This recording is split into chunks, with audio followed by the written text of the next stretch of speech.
Hello everyone, my name is Franco, and in this video I want to talk about why you shouldn't trust anybody, not even me. We live in a day and age where there seems to be more pressure on young people than ever before. You kind of must be successful, but you also want to live every day as if it were the last and enjoy your young years while you still have them. We're supposed to save money, but then we're also supposed to stay fit, go to the gym, use moisturizer, use paid meditation apps, get a psychologist, and even shave our balls with Manscaped. You're too lazy, you're procrastinating, but you also don't want to just work and hustle your whole life. You're told to work hard in your 20s, delay gratification and reap the benefits by the time you're 30, 35 or older, but you want to watch Game of Thrones.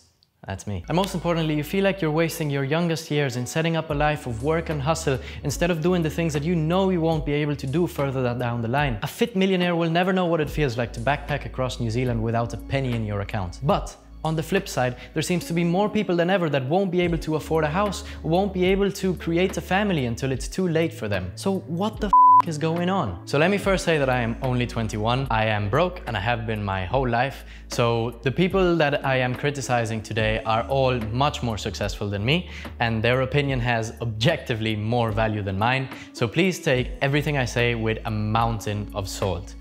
But as a consumer of the internet, I am affected by it, and you probably are too. So this is a lot of stuff that I've been pondering about, and it's stuff that has been bothering me, and maybe it has been bothering you too.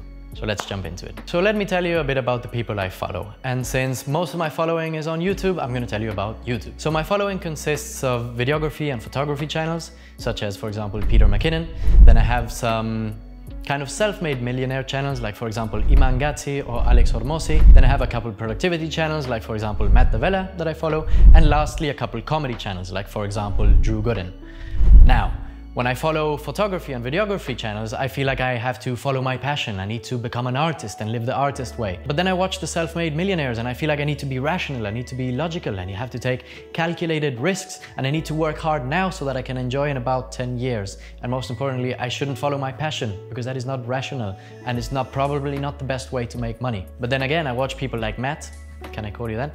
And I feel like I need to chill, man. I'm working too hard. I need to recharge my battery so that I can work better another day or later. Also, like 4-hour work week. There's a tram passing by.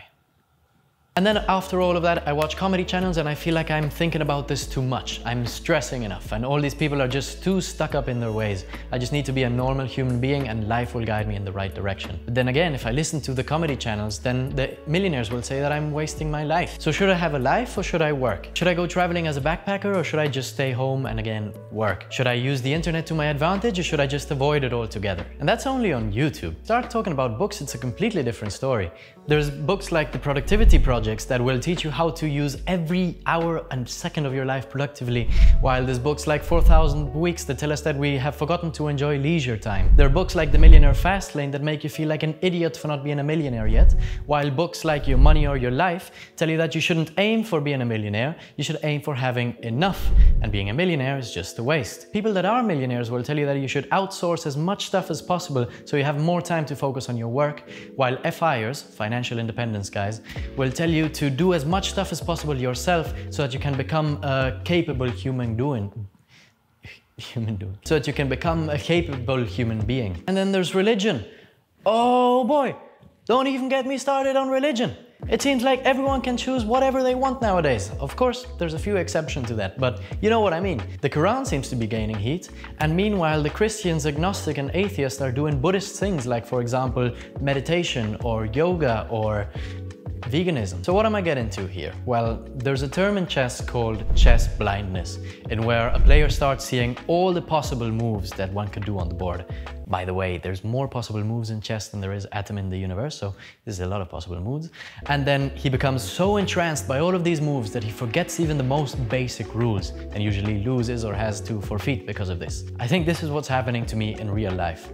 Of course, I don't see all the possibilities, I am not God, but I see enough to get me confused. And if you're watching this video, there's a good chance that it's happening to you too. Now, honestly, I think this is one of the big reasons why there's so much anxiety nowadays.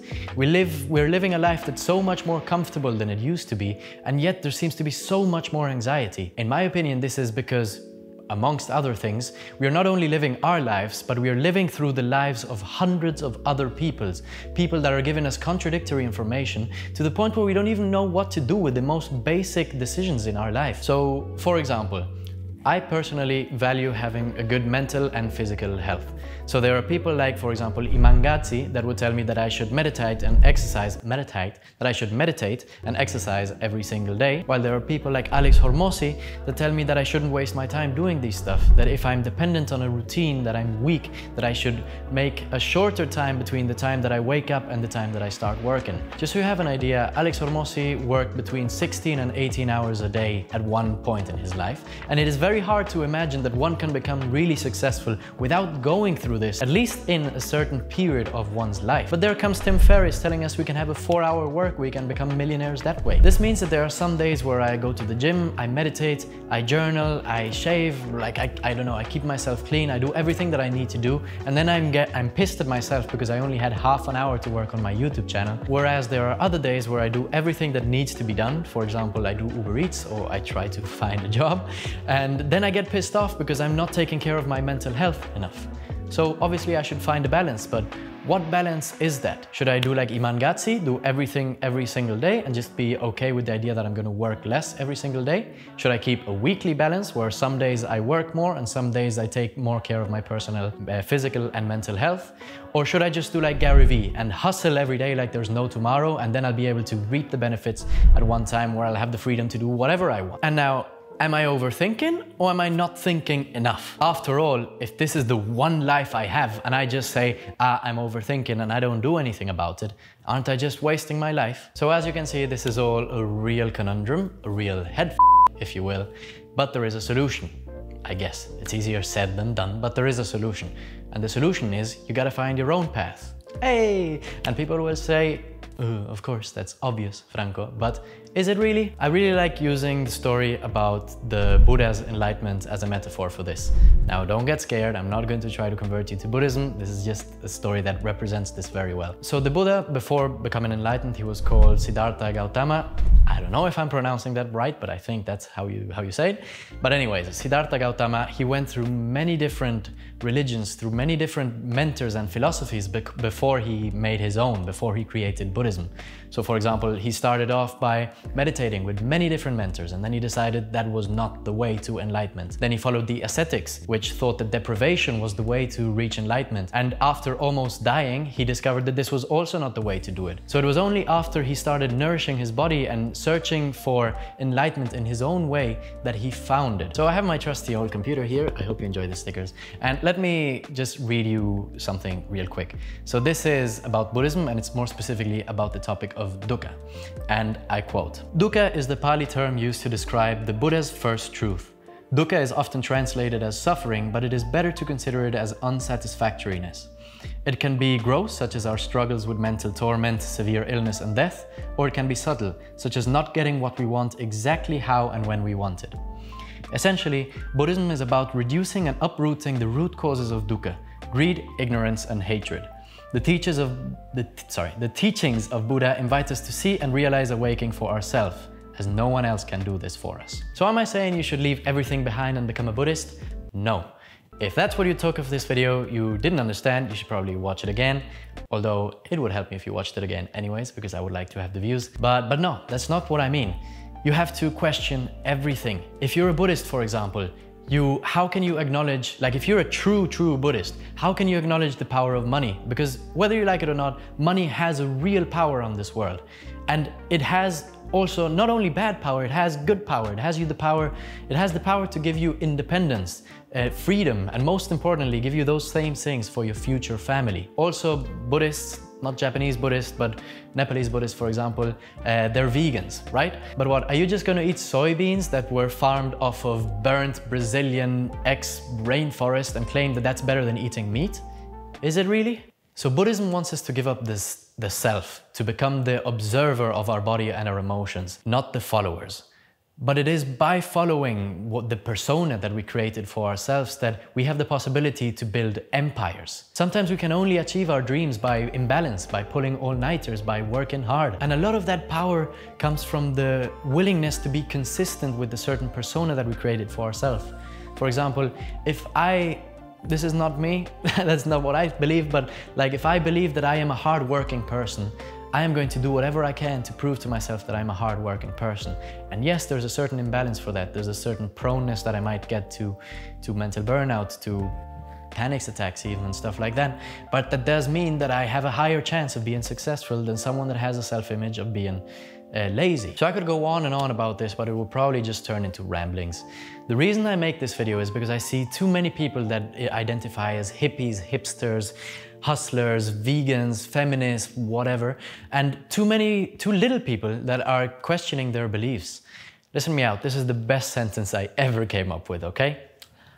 Religions have become philosophies, and philosophies have become religions. Think about that for a second. We've all had the feeling of talking to someone and knowing that what they're telling us is not something that they really believe or understand. And it doesn't sound like it's really coming out of their mouth. It's more like it's coming out of the mouth of the collective group that they belong to. And yet we don't say anything because we don't want to have an awkward conversation. And then on the flip side, we fail to acknowledge the basic needs that we all have as human beings. For me, for my specific life, I decided to take the Buddhist traditions of meditation and mindfulness, the hipster's love for Apple products, the hustler's idea that I only have one chance to make things right for my future family, but also the comedian's idea to still enjoy life and still enjoy youth while I have it, and the artist's quest to follow my passion. This will look different for you, and so it should. If you have the exact same thing, the exact same ideas as someone else, you should be worried. So basically, my whole video boils down to this point. You will never find the right answer.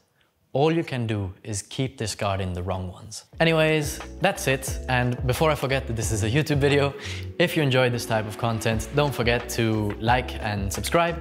And even though my next videos will probably be nothing like this, unless that's something that the overwhelming majority of people want.